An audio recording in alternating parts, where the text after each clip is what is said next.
السلام عليكم واهلا بيكم في فيديو جديد. النهارده هنتكلم على ازاي ممكن تكسب في سوق عرضي، والفيديو ده مهم جدا جدا. الاول بس هقول بسرعه يعني ايه عرضي. سوق عرضي يعني لا بيطلع ولا بينزل، واقف كده بقاله فتره في نقط حوالين نقط، واقف مش يعني ما بيتحركش. طبعا احنا بنقيس واقف ولا مش واقف بالمؤشر العام الرئيسي بتاع البورصه، زي مثلا عندنا في مصر مؤشر الاي جي اكس 30. الفتره العرضيه المؤشر بيتحرك حوالين نقطه معينه فتره طويله، ففي ناس تقول لك طب هو ممكن حد يكسب في الفترات العرضيه؟ على فكره ده اسهل مكسب في الدنيا بيتعمل في الفترات، يعني اسهل مكسب في الدنيا بيتعمل في الفترات العرضيه دي، اللي انت المؤشر لا بيتحرك كتير لفوق ولا بيتحرك كتير لتحت. طبعا هو المؤشر صاعد اكيد سهل انك تكسب، والمؤشر هابط بيكون فيه احتمالات انك تكسب بتبقى اصعب شويه، لكن والمؤشر العرضي دي بتكون فرصه بسيطه جدا على فكره. فانا النهارده هقول لك ازاي لحضرتك تكسب والمؤشر بيتحرك في مش ثبات لكن حوالين نقط معينه زي ما بيحصل. على فكره هو الفيديو ده مستمر في الزمن، ملوش دعوه بوقت معين، لكن جت صدفه يعني ان الوقت اللي احنا فيه ده دلوقتي مؤشر بيتحرك بطريقه عرضيه. بقالنا قد ايه؟ بقالنا شهور بنتحرك حوالين ال 17500، نطلع منها لفوق نوصل 17900، بعدين ننزل تاني لل 16 ونص، بعدين نطلع تاني لل 17500، بعدين ننزل تاني لل 15900، بعدين نطلع تاني حصلت يعني انا الاربع او خمس شهور اللي فاتوا حددت اربع توقيتات دخول، يعني لغايه النهارده في اربع مرات. الاربع مرات مره عملت 10% ومره عملت 12 ومره عملت 25%، بس طبعا ما كانش على المحفظه كلها.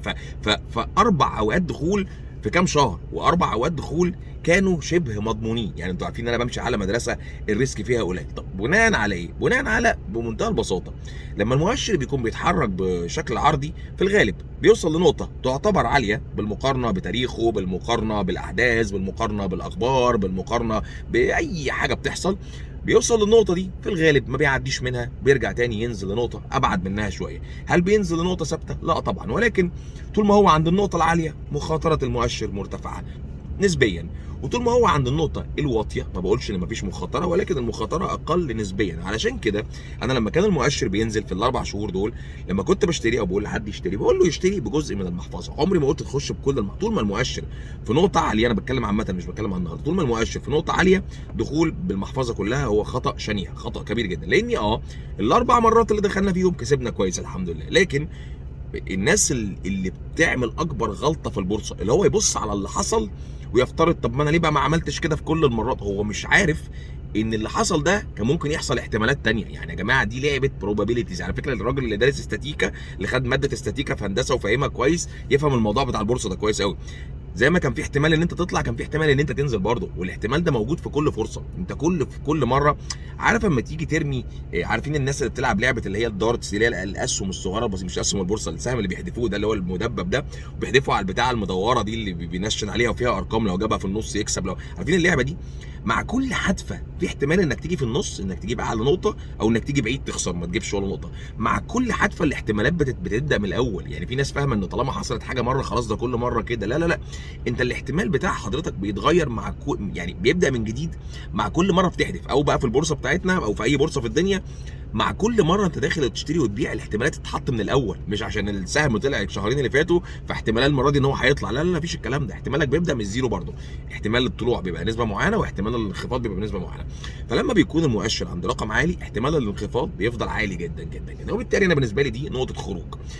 ولما بينزل يريح، مش بقول المخاطره بتبقى زيرو، بس المخاطره بتقل. وطالما المخاطره قلت انا بحسب المخاطره قلت قد ايه. والله لو قلت شويتين بشتري شويتين، لو قلت كتير بشتري كتير، لو قلت خالص او المخاطره انخفضت، طبعا عمرها ما بتبقى زيرو، دي اسهم، دي بورصه، ده مش حساب في بنك بيدي عائد ثابت. لو مخاطره قلت جدا جدا بخش بكل فلوسي في البورصه، بخش بالمحفظه 100%. ففي ناس تقول لك ايه، في ناس حتى بتمشي على معلومه الفكره صح بس بيطبقها غلط. يقول لك الاحتفاظ بكاش بره فكره حلوه، فانا دايما احتفظ بكاش بره، او الاحتفاظ بكاش مش عارف نسبه 5 عقد بيعملوا نسب. الكلام ده غلط، لانه مش واخد في الاعتبار ان الاحتمالات بتتغير كل يوم. في وقت لازم تبقى جوه 100% والا يبقى غلط، وفي وقت لازم تبقى بره 100% والا يبقى غلط، وفي وقت لازم تبقى جوه شويه وبره شويه والا يبقى غلط. ونرجع بقى تاني لنفس النقطه اللي انا مش عارف هي صعبه ولا انا ما بعرفش اشرحها، ولا هي بتتلخبط، ولا الاسئله بتيجي من ناس جديده ولا ايه، ولكن الخلاصه يا جماعه، غلط مش معناها انه سيؤدي الى الخساره مليون في المية، معناها ان احتمال الخساره كبير واحتمال المكسب منخفض. وصح مش معناها انه هيؤدي الى مكسب 100%، ولكن معناها ان احتمال المكسب كبير واحتمال الخساره منخفض. حضرتك كمستثمر بتشوف الريسك، اول حاجه بتعملها الريسك عالي، يعني مخاطره الخساره كبيره ما بتدخلش. ما هو اسمه ريسك، هو اسمه مخاطره. المخاطره ممكن تحصل وممكن ما تحصلش، لكن اللي بيأخذ المخاطرات الكبيرة العالية بصفة مستدامة دائما ينتهي به الحال إلى الخسارة في البورصة. عشان كده لما اتكلمت على الفوركس قبل كده وقلت هاتولي شخص بيكسب من الفوركس بقاله سنتين، هاتولي شخص نفر وبني آدم بيكسب من الفوركس بس شغال بالليفرج، يعني بيشتغل 10 لواحد و20 لواحد. لو جبت لي نفر في الفوركس بقاله مثلا سنتين يعني هقول لك امشي وراه. انا ما شفتش لحد النهارده، ما شفتش على فكره، لو شوفوا بقالي كام سنه ما شفتش. بس يكون حد صادق يعني، ما ممكن واحد يضحك عليك يعمل لك من البحر طحينه، يكون حد امين يعني لما بيكسب بيقول لك.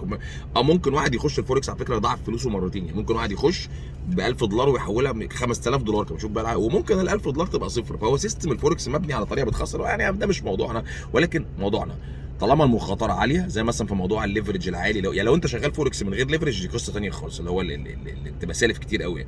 شغال بالليفرج العالي مخاطرتك عاليه دائما، هتخسر على المدى الطويل. ومش لازم تبقى واخد ليفرج عشان تخسر. لو بتعمل حركات مخاطرتها عاليه في البورصه كل مره، يعني كل مره عايز تشتري سهم متضاعف مرتين ولا متضاعف 3 مرات ولا متضاعف 4 مرات علشان يبقى اسم حضرتك بتجري ورا سعر، وعشان شايف ان بتعمل الغلطه اللي هي مراقبه السعر، تقول لي ده بيطلع.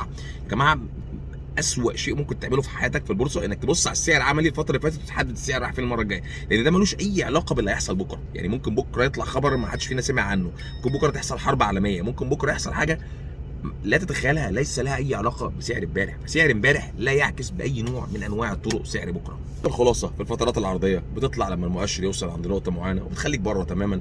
ريح شويه بتشتري شويه، ريح شويتين بتشتري شويتين، ريح 3 شويات بتشتري 3 شويات، ريح خالص خالص خالص خالص بتشتري فول وبتخش بالمحفظه كلها. تلاقي نفسك البورصه ثابته في مكانها ما اتحركتش. يعني بص مثلا اول السنه مؤشر كان كام، ومش بتكلم عن النهارده، عامه اول السنه مؤشر كان نقطه، وبعد 5 شهور مؤشر في نفس النقطه وانت كسبان مثلا 25% ولسه نص السنه ما عداش. وعلى فكره ده اللي حاصل مع الناس اللي مشيت على التنبيهات بالظبط اللي الواحد الحمد لله كان بيقولها من اول السنه. يعني 4 مرات تقريبا، 4 مرات كل المرات اقل سهم طلع في الطلعه. يعني مش هقول بلاش اقول اقل سهم، اغلبيه الاسهم طلعت فوق ال 10% في المره بير وانس، يعني في المره الواحده من الاربع مرات. اقل سهم يعني كان طالع 7%، ده اللي يعني ما توفقناش فيه. يعني كان طالع 7% في المره مش في الست شهور. يعني هم 4 مرات تم اختيار اسهم، في الاربع مرات كل الاسهم اللي طلع 20 واللي طلع 12 واللي طلع 15 واللي طلع 11 واللي طلع 7، يعني 7 اعتقد ده كان اقل حاجه يعني، او حتى 6 مش فاكر بقى، بس كانوا نسبه محدوده. الاغلبيه طلعوا كتير. لو عايز تتابع الموضوع ده وتبقى معانا خطوه بخطوه وتعرف انا بتحرك ازاي وبشتري ايه وببيع ايه والكلام ده كله، وتوريني محفظتك واتصرف ازاي والحقني والكلام ده كله، معاك 3 شهور على الواتساب الخاص، رقمي الخاص معايا برايفت. جزء كبير جدا، ده 80% من كورس البورصه اللي انا بعمله. والحقيقه انا بريكومند حاجه زي كده لاي حد، اي حد عنده فلوس تعبان فيها ومبلغ، يعني مبلغ بالنسبه له هو كبير، مش بالنسبه مش مبلغ ملايين، مبلغ بالنسبه له هو كبير. يعني لو شغال ب 2000 3000 جنيه 5000 جنيه لا مفيش مشكله، مش هقول لك تعالى اشترك معايا.